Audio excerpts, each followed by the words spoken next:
आजचा जो सगळ्यात महत्त्वाचा लक्षवेधी प्रकल्प होता मुंबई आणि नवी मुंबईतील या दोन भागांना जोडणारा अटल सेतू हा सर्वसामान्यांसाठी खुला झाला। पण दोन शहरांची टोकं जोडणाऱ्या या पुलाच्या उद्घाटन कार्यक्रमामध्ये ठाकरे आणि भाजप संघर्षानं वादाचं नवं टोक गाठलं। ऐनवेळी आमदार खासदारांना आलेली निमंत्रणं आणि डावलले गेल्याची भावना आधी चर्चेचा आणि मग वादाचा विषय बनली। ज्या सेतूमुळे मुंबई नवी मुंबई ही दोन टोकं थेट जोडली जाणार आहेत, त्याच सेतूमुळे भाजप ठाकरेंच्या शिवसेनेनं वादाचं टोक गाठलंय। देशातील सर्वात मोठा सागरी सेतू असलेल्या शिवडी नावाशेवाचं उद्घाटन पंतप्रधान नरेंद्र मोदींच्या हस्ते पार पडलं। मात्र निमंत्रण यादीत मुंबईतील स्थानिक आमदार आणि खासदारांचं नाव नसल्यानं नाराजी नाट्य रंगलंय। प्रोटोकॉलनुसार स्थानिक आमदार आणि खासदारांना आमंत्रण देणं अनिवार्य। ठाकरेंच्या शिवसेनेचे आमदार आणि खासदारांना ऐनवेळी निमंत्रणाचा दावा। काहींना 11 जानेवारीला तर काहींना आज सकाळी निमंत्रण पत्रिका मिळाल्याची माहिती। निमंत्रण पत्रिकेत आमदार अजय चौधरी, खासदार अरविंद जाधव यांचं नाव नाही। रायगडच्या लोकप्रतिनिधींची नावं आहेत असा दावा। ठाकरेंच्या शिवसेनेचे खासदार आणि आमदारांकडून बहिष्कार।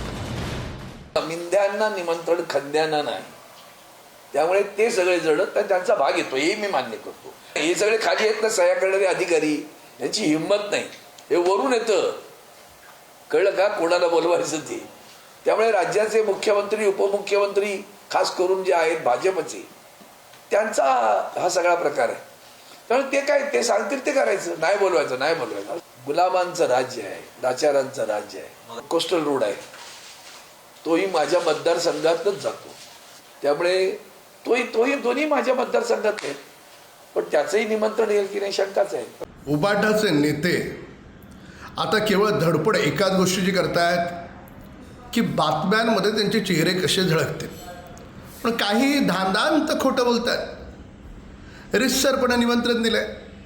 महाराष्ट्राचं हित उबाटाच्या लोकांना त्यांच्या नेत्यांना का खुपतंय हे तुमच्यासहित तुमचे नेते उद्धव ठाकरे यांनी स्पष्ट करावं।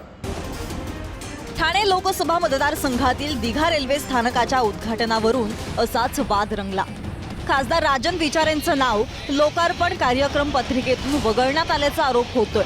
त्यामुळे ठाकरेंच्या शिवसेनेचे शिवसैनिक संतप्त झालेत। त्यांनी थेट दिघा स्टेशन गाठलं।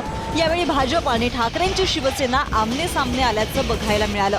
दोन्ही बाजूनं जोरदार घोषणाबाजी देखील करण्यात आली। ठाणे लोकसभा मतदारसंघ बेलापूर ते मीरा भाईंदर पर्यंत मोडतो। राजन विचारे हे ठाणे मतदारसंघाचे खासदार आहेत। दिघा रेल्वे स्टेशन बेलापूर ते पेंधर, मेट्रो प्रकल्प ही विचारेंच्या मतदारसंघात। दिघा रेल्वे स्टेशन मेट्रोसाठी विचारांकडून पाठपुरावा, मात्र लोकार्पणाच्या कार्यक्रम पत्रिकेतून विचारेंचं नाव वगळलं। जो प्रोजेक्टचा फर्स्ट पार्ट जो आहे दिघा स्टेशन, हा त्याचं लोकार्पण या ठिकाणी होत आहे। तुम्ही बघितलं असेल 10 वर्षात कधी तोंड उघडलं नाही, कधी फिरले नाहीत, आणि आज त्याचं श्रेय घ्यायला या ठिकाणी इथे आले होते। ठीक आहे, त्यांना त्यांचं काम करू द्या, परंतु या जनतेला माहिती आहे की कोण काम करतं आणि कोणाला निवडून द्यायचं। युती तुटल्यानंतर गेल्या 4 वर्षात भाजप आणि शिवसेनेत प्रचंड वाद रंगत आलाय। याचाच परिणाम वेळोवेळी या त्या कारणानं दिसून येतोय। मग विकास प्रकल्पाचं उद्घाटन असो वा आणखी काही, यामुळे कार्यक्रम पक्षाचा आहे की शासनाचा असाच प्रश्न उपस्थित होतोय। ब्युरो रिपोर्ट, पुढारी न्यूज।